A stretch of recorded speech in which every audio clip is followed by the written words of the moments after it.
cover how to cut basically some edge curls into the foam, which is how I did mine for the wig I showed earlier. And to do that, you're going to need another piece of equipment I didn't cover in the first video, and that is a Sharpie.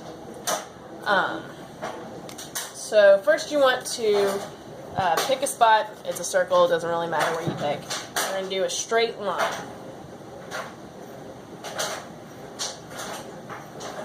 And you want it to be however long you want your piece to be. If you have a flexible ruler or a tape measure for fabric, what you'll want to do is have your headpiece and measure, or you can cut a bunch of free pieces and then just trim them up as need be if you want to do really long ones. You can always use whatever pieces you cut off to do sideburns or detail work. Alright, so we're going to have where we're going to cut it at. That's the length I've been using. I haven't measured on any of mine, but that's me. So what you're going to do from your length is you're going to cut it on the top at an angle on one side. It's going to go up, and then it's going to circle back around back to the low point on the other side, kind of. So it's going to be tall in one spot and short in another. Now there's two ways you can go about doing this. You can use a box cutter to do your cutting. If you do that, you probably want one like this. You can lock this one at a certain depth. If you do not have a locking box cutter, you will want to puncture your knife close to the edge to make sure it goes all the way through one side without digging into the other, and probably put a marker line on the top of your knife blade of where you want it to be visible to make your slices so you don't go too deep. Personally, I did my entire one with a pair of scissors because it made my life easier. So what I'm going to do, I'm going to follow this line first, and we're going to cut this piece out. It makes nice little pop noises. And it has a little bit, when it snaps, it'll have some little bird edges on the inside, but that's not a big deal. And then follow your line as you cut.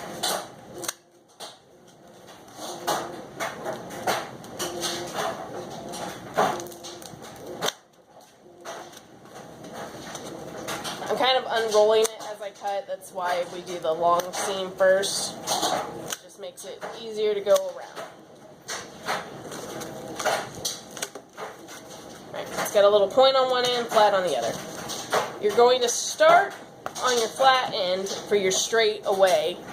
The straight away covers this particular area as it goes down across the top of the head.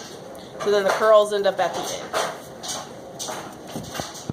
The curls are going to be on this end that has the peaked part. Marker, where'd you go, marker? There's a marker. Alright. The other thing you want to do is, when you look at your head, if you're doing it like me where only one side has curls, you need to figure out what direction those curls need to go. Because I have a lot of useless pieces upstairs where the curls go in the wrong direction. So whichever way, you want them all to go the same direction so that the smooth side is out when the curl ends up on the direction that you want it to go.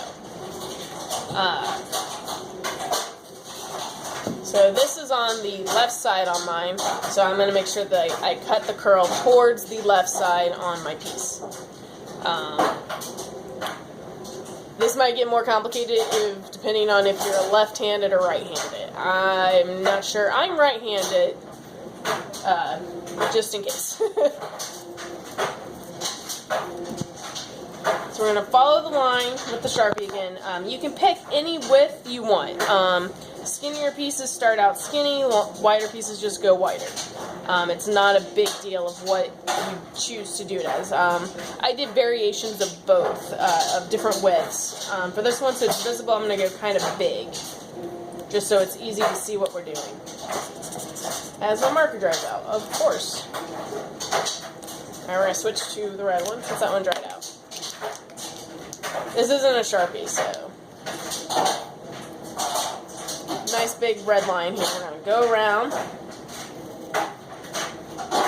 You want to keep your straightaway about the same width. You are going to have a corner here you're going to trim off to kind of smooth out your curl, basically. As you get towards the top, it's going to get skinnier. How your hair kind of thins out towards against the end from all those horrible split ends. We're going to go smaller and smaller until we hit an edge. It doesn't have to hit all the way back over at your start point. That's completely fine. This one's going to be a nice big double curl because it goes almost all the way back around.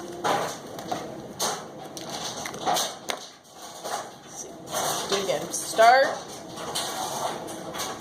As you cut, you're going to turn it and get thinner and thinner and thinner until you get to the end. Again, I'm going to do this with the scissors. You can do this with the box cutter, and it might be easier for people, but I like doing this on my couch while watching TV, so I don't go near the leather couch with the box cutter.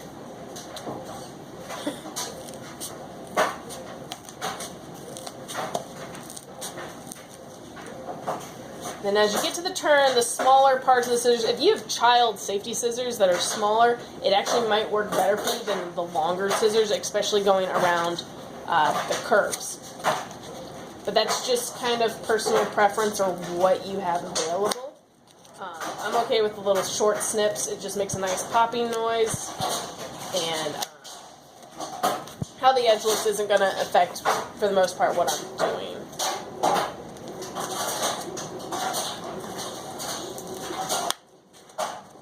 Again, sharp scissors are better. The sharp spot on my scissors is towards the middle, so.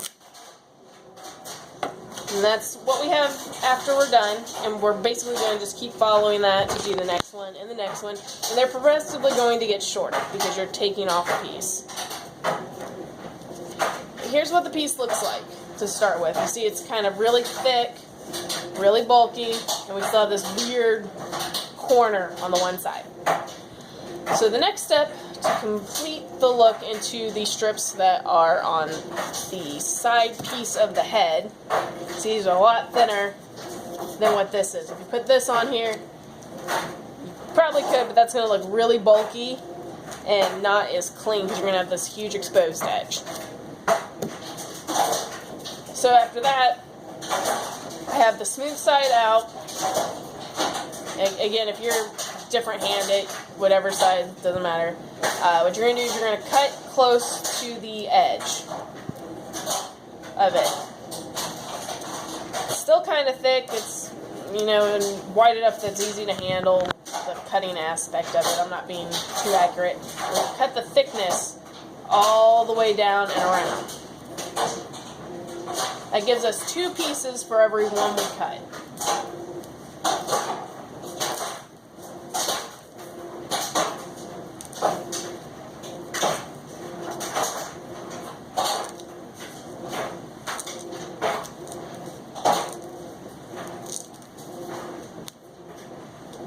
Just kind of check yourself as you cut. Make sure you're not cutting off any of the part you're going to use.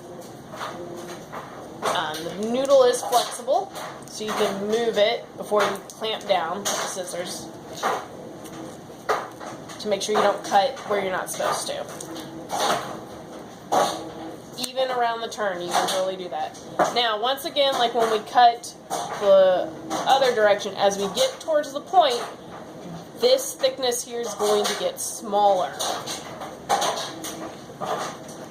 As I cut, as I get to the point, we're going to get thinner and thinner. Just like, kind of like a hair follicle. And then we're going to cut off this weird point to bring it to a more smooth edge. It might take a couple depending on your scissors. If you got any little excess pieces you don't like the way it looks, you can trim it up. We got a nice big huge hook on this sucker. And And we have a secondary one, which this is the inner piece. It's going to have little barbs and everything like that from the scissor cutting. We have the smoother side from the inside of the noodle that has a curve on it. And then we have the side that we cut. With the scissors, it's not too bad for the most part. I'm just going to trim it up and make it look a little nicer because I am going to use this piece.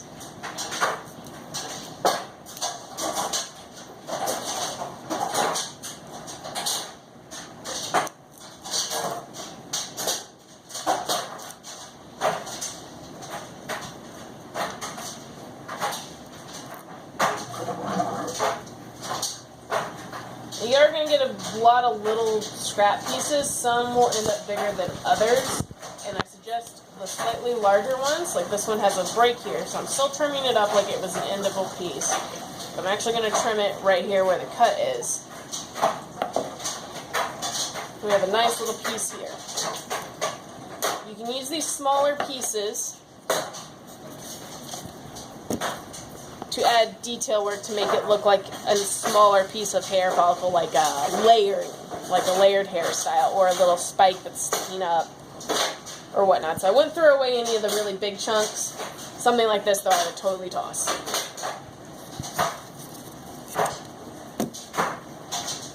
So we have our nice big curl, and then we have a straighter piece here. This is more going to go underneath. This particular hairstyle has some... This is going to be bangs, and then we have some pieces underneath to kind of pad the bangs. This is when I go to glue this down, this will be up higher. We will have other pieces coming in here, which this will probably be cut up for. Shove it underneath there to pad it and make it curl up before I apply heat to it. If you're doing a ponytail style, you'll want to use these pieces for the secondary layer behind your front layer, and you always want to kind of start with your hairline when you apply the pieces. This particular style has a side part with a curly bang, superhero kind of hairstyle. This is the smooth piece on top, so I'm going to pin it at this piece here, which I was using as my part line. So I'm going to pin it there with the push pin. I use long ones so it goes through everything because my husband has a big head. And then for this particular one, I'm starting it out flat there, and then as I get to this pin on the side, I'm twisting it. And that brings that curl real full kind of circle. That one's a little long for what this hairstyle is, so it'll get trimmed later. Or it's pulled a little bit on top of this to kind of tuck this one under, to kind of make it look more like a natural hair, how the hair wraps around itself. So I'm going to pin it in that twist position.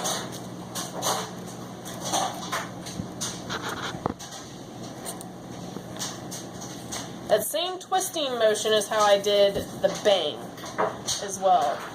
With it on its edge, it'll be glued on its edge, come around, flattened out at this spot, and then twist it back again.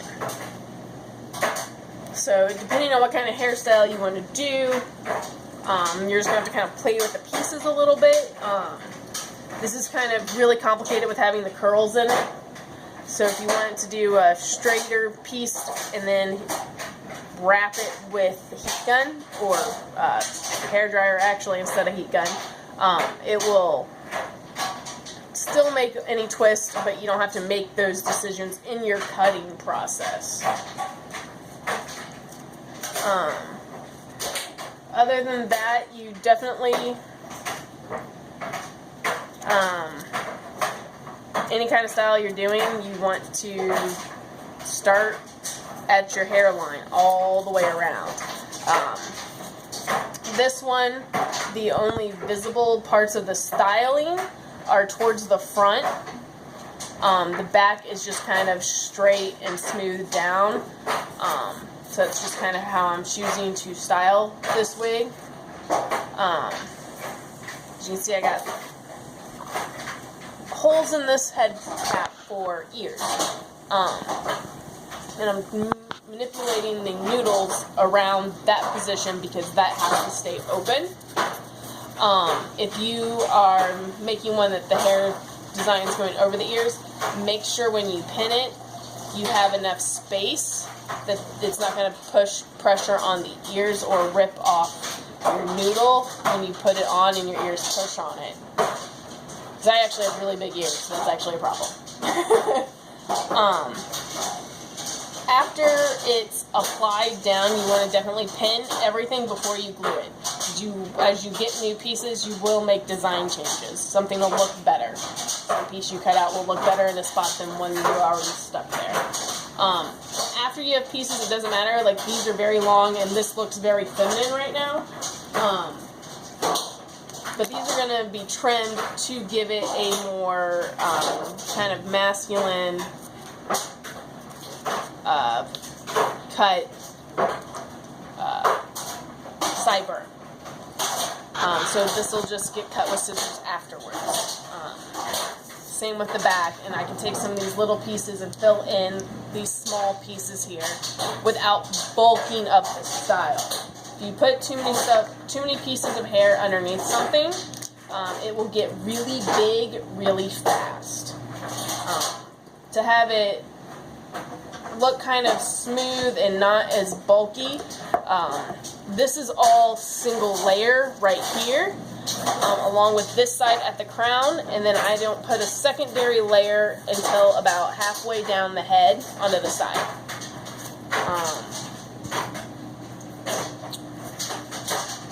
This particular one's getting attached to a Zentai cowl, so I will be able to trim this up without worrying about a hairline.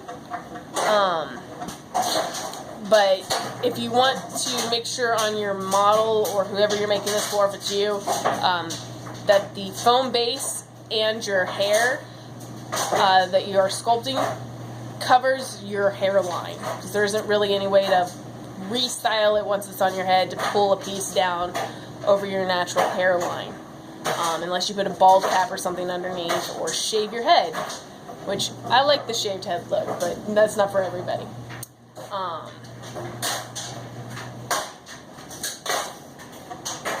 Outside of that, for styling, if you're doing something really big, like say a beehive, you can put an internal structure so you don't have to use as much of your pool noodle out of the craft foam.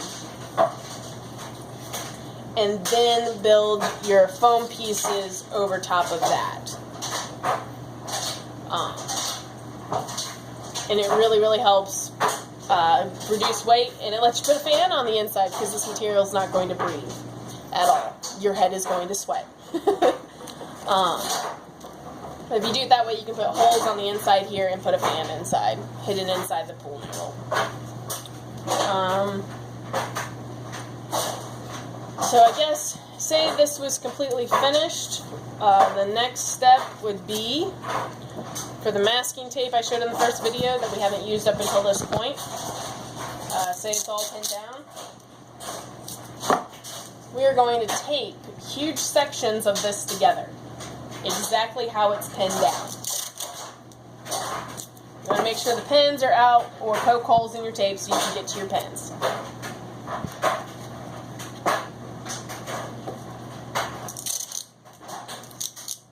The more tape you use, the better. You won't go all the way around, but you're going to do, like this is a huge side panel, so I would do all this at one time. Then from the curved point, you probably do this panel, and then this panel. Where it splits, you're going to want to have it separated by the tape. It'll make it easier to manipulate it after the fact.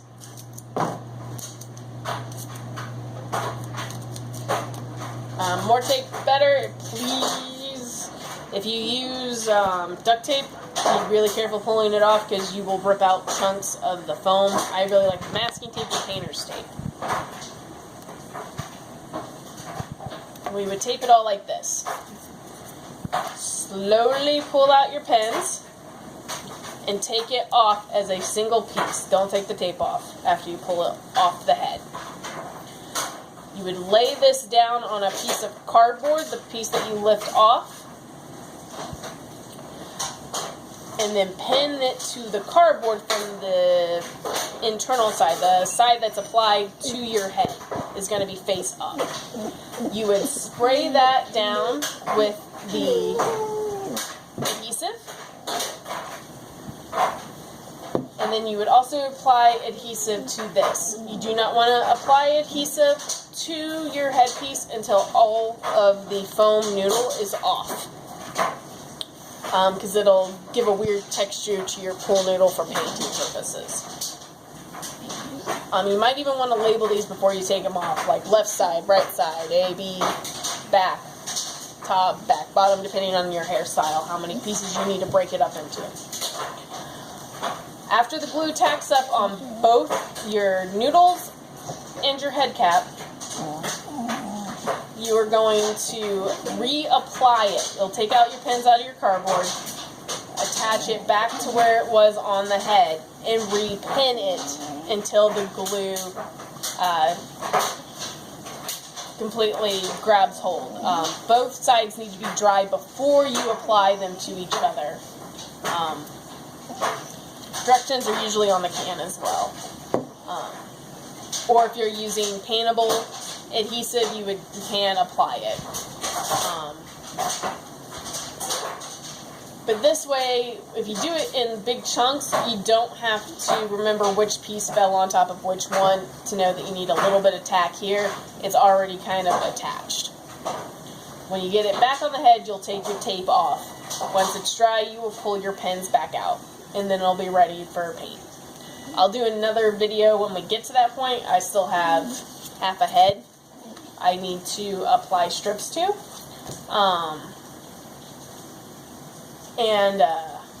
So I'll make another video when we get to the gluing point of showing how we pull it off. And after that video, what we will probably do is also do a different, take pieces of pool noodle, we'll spray it with different kinds of paint sealer, or sealer for the foam, because we usually use Prozade, and that's expensive. But it brushes on and sticks to pretty much anything. So I'm not sure how the pool noodle will hold up to like spray on, can't think of the word right now, Flexi Dip or Plasti Dip. I don't know how this is affected by the solvent in those. The paintable version might work just fine, but I don't know. I'd have to find out. But we'll do a nice demo where I'll just tape a bunch of pieces to a piece of cardboard and we'll just spray it with different chemicals and see what happens. That'll be a fun video. We will do that in the well-ventilated garage. So I guess that's it for this video. I'll keep posting more pictures as I go along, along with videos we get to the next stages that I'm not at yet.